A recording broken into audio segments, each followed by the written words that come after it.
I had never been to Westford before. It was one of those small towns you only hear about in rumors and stories passed down through generations. But when my cousin Sophia went missing, I had no choice but to go. The police had done their job. They searched for her, put up posters, even knocked on doors. But nothing.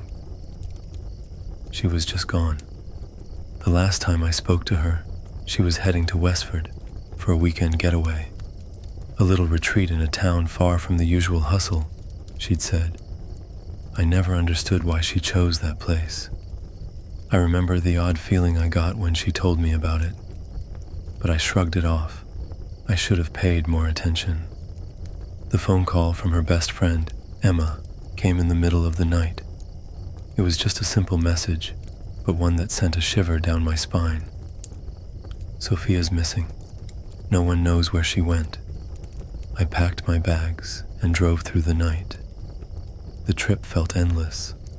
The road was long, and the farther I went, the more desolate the scenery became.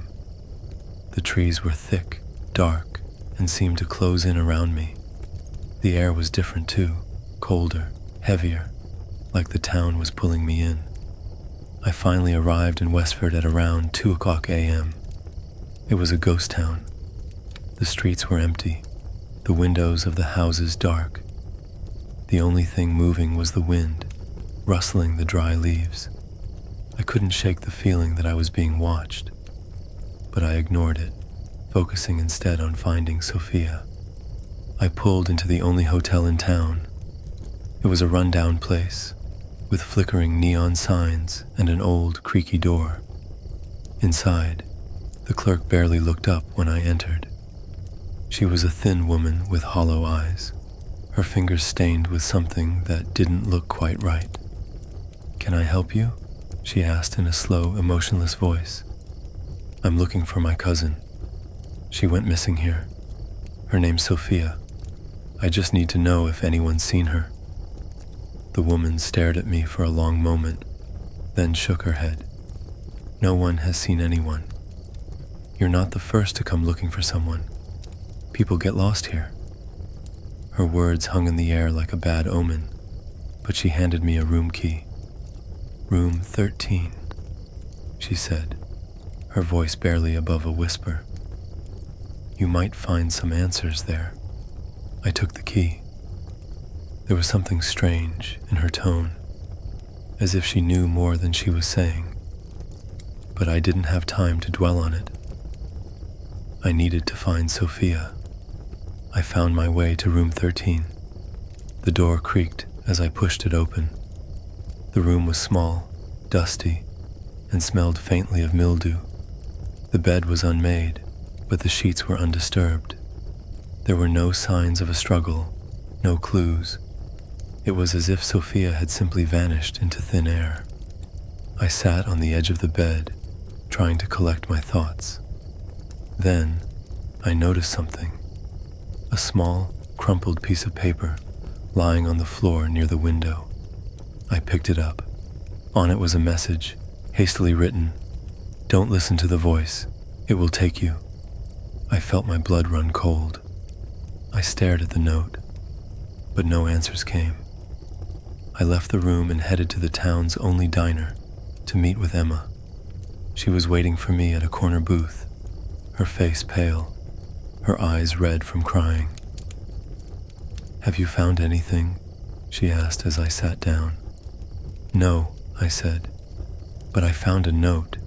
It said, 'Don't listen to the voice. It will take you.'"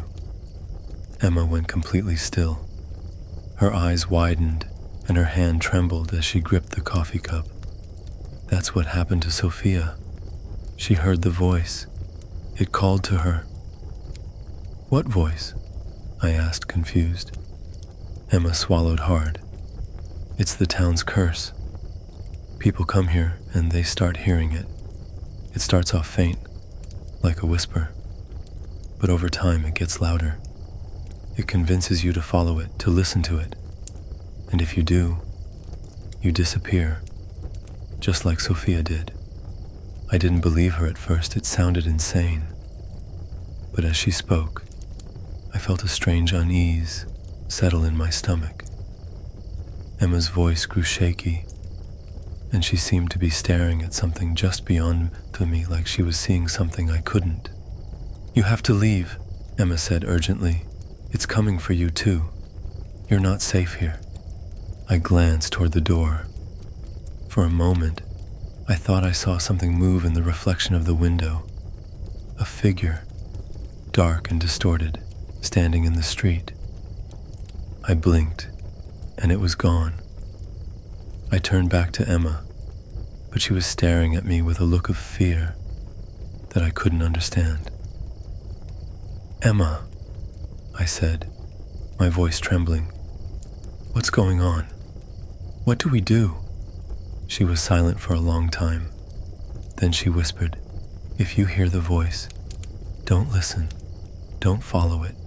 No matter what, it will take you just like it took Sophia." Suddenly, the diner's lights flickered, and the air grew heavier. I heard it then, a soft whisper, just on the edge of hearing. It was faint, but unmistakable. I froze.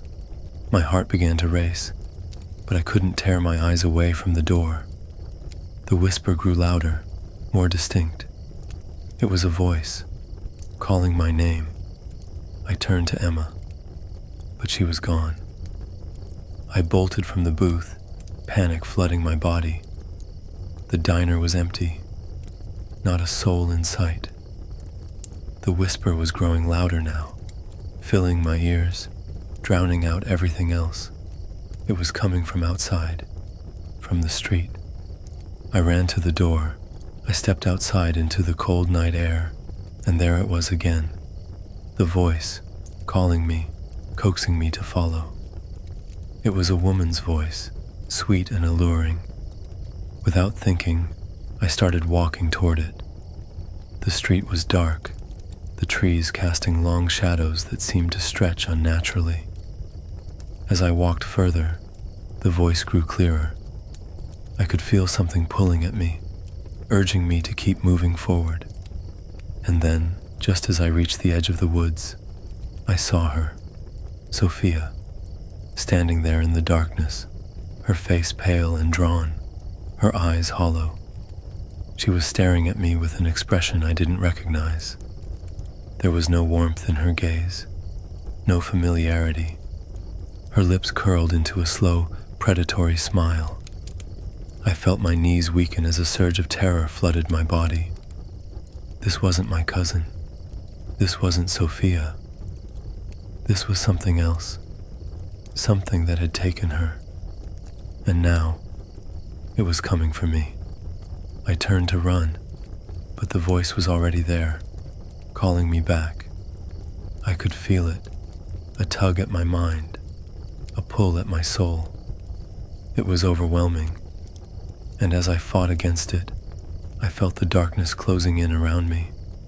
I heard the footsteps behind me, too heavy, too unnatural to be human. I didn't dare look back. The voice whispered one last time, "Come closer." I could barely breathe as I ran, but the darkness was faster. And then, everything went black.